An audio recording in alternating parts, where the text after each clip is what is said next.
Tell your story. Change the conversation. Organized by students. TEDxYouth at SHC.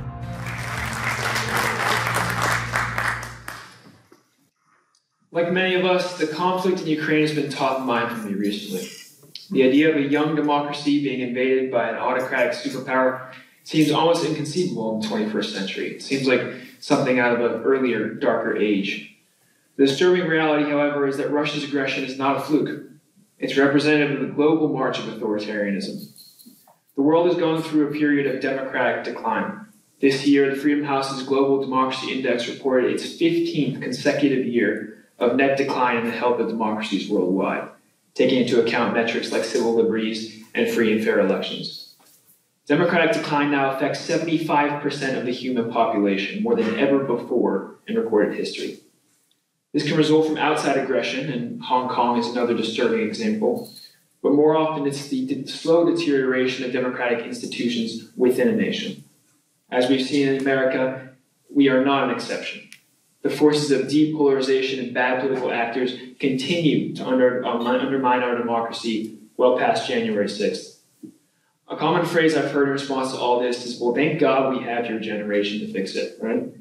But here's the problem. Evidence actually shows that our generation isn't motivated to take on this fight for democracy. According to Harvard research in 2017, 35% of millennials said that they were losing faith in American democracy, and only 25% were confident in the democratic system. Only a third of millennials agreed that civil liberties are, quote, absolutely essential. And this is the kicker, 46% of Americans between the ages of 18 and 24 said they were open to other forms of government, such as rule by a strong leader. Further evidence shows the younger generations are not equipped with crucial political knowledge and skills, more skeptical of the political process, less confident in their ability to affect change, and less committed to maintaining our democratic system given its current dysfunction. Now, this isn't to blame our generation. In fact, to those paying attention, this actually shouldn't come as a shock at all. If you were born in the last 25 years, you've almost only seen a politics fueled by anger and division and hindered by gridlock. The sad fact is that in the past 2 decades, democracy hasn't delivered on the most pressing national challenges, and we have more than a few. A broken healthcare system, an accelerating climate crisis, persistent racial and gender inequities, gun violence, dramatic income inequality, the list goes on and on. And what's more, we haven't made raising good citizens a priority. Civics requirements have been loosened or cut in many states in public and private schools alike. To give some kind of indication of our priorities, consider this. The federal government spends $54 per student to subsidize STEM education. And for teaching students about democracy and government, civics, 7 cents. For those of you non-STEM folks, that is a 770-to-1 ratio. And we see the results. On our most recent national report card, 8th graders perform highest in engineering, science, and mathematics. Civics is our second to worst subject, with only 23% being proficient. It's second only to U.S. history.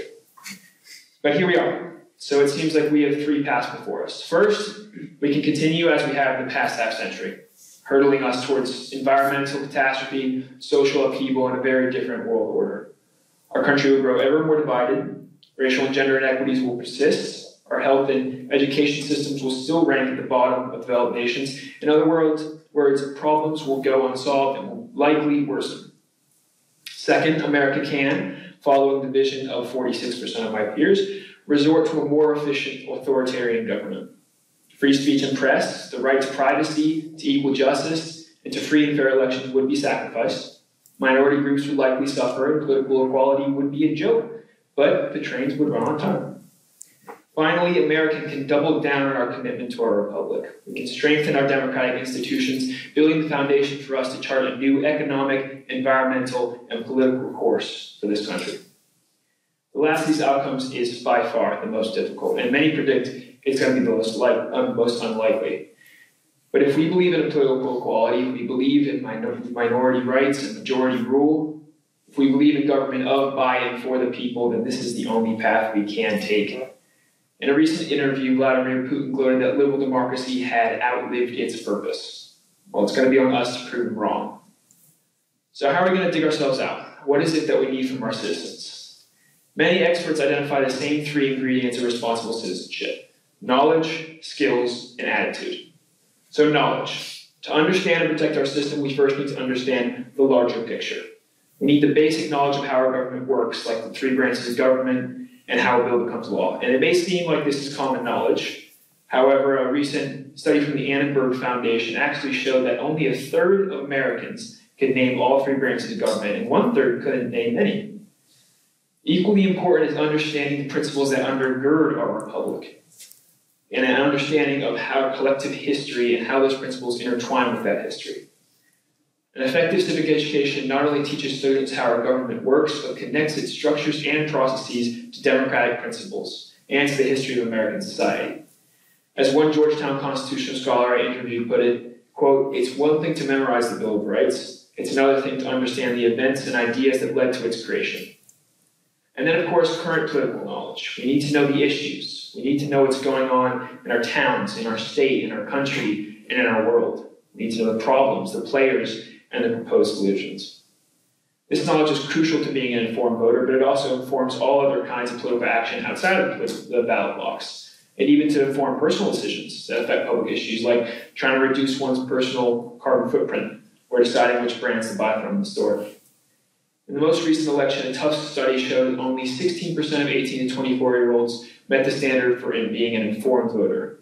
So we clearly have more to do in giving our students the knowledge they need, and it starts by bolstering civic education requirements. Second is skills. We need the tools. According to a 2014 Pew Research survey, 36% of 18 to 24-year-olds agreed, quote, "I have no say in what the government does." And in the next 4 years, that number increased to 41%. Part of this is a reflection of a flawed system, but it also reflects the fact that young people aren't being equipped with the skills they need. In order to gain political knowledge and advance public causes, citizens need to develop certain capacities. Having these capacities is proven to make people more personally invested in public issues, including by voting at higher rates, and gives them more political efficacy. Some are political in nature, like the ability to research political candidates and platforms, to analyze public policy, to contact public officials, or to organize groups of people around a political cause. And then there are skills we need in all walks of life, like navigating the web for variable information, skills of collaboration and civil discourse like critical self-examination, active listening, avoiding confirmation bias, and leadership skills, such as holding meetings, public speaking, and crafting persuasive arguments. Like any other skills, these take practice. Formal education still plays a large role in developing both capacities in students, and our schools need to provide young people with more opportunities to practice in classrooms through activities like structured debates and community research projects, but also outside of classrooms through community service programs and extracurricular activities like student government or Model UN.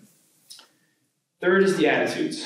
If 46% of young people are open to rule by a strong government, which is pretty much the dictionary definition of authoritarianism, to maintain a democracy, we need our citizens to build a commitment to liberal democracy in the first place.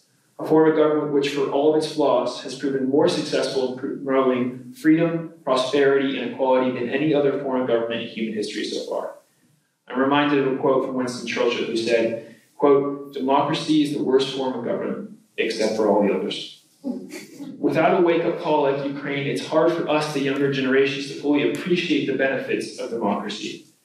In order to build this commitment, it's time that our schools double down by teaching our students different forms of government throughout history and democracy's underlying principles: majority rule, separation of powers, rule of law, personal liberties, political equality, and more. Schools must also do more to engage students in community problems to inspire in them a motivation to work on public issues, on issues that affect more than themselves. So here it is, the three essential ingredients of responsible citizenship.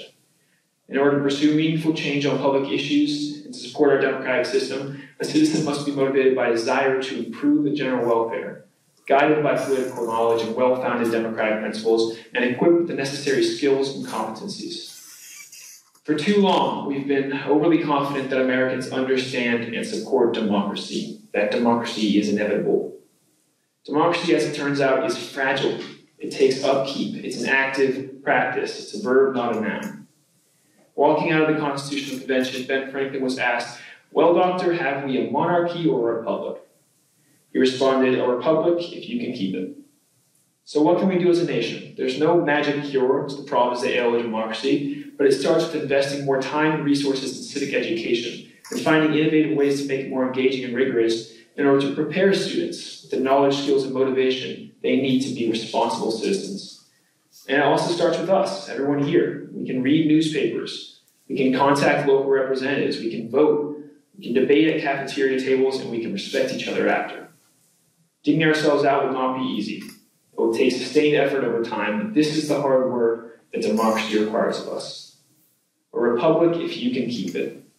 In the face of daunting odds, let our generation be the one to keep it. Thank you.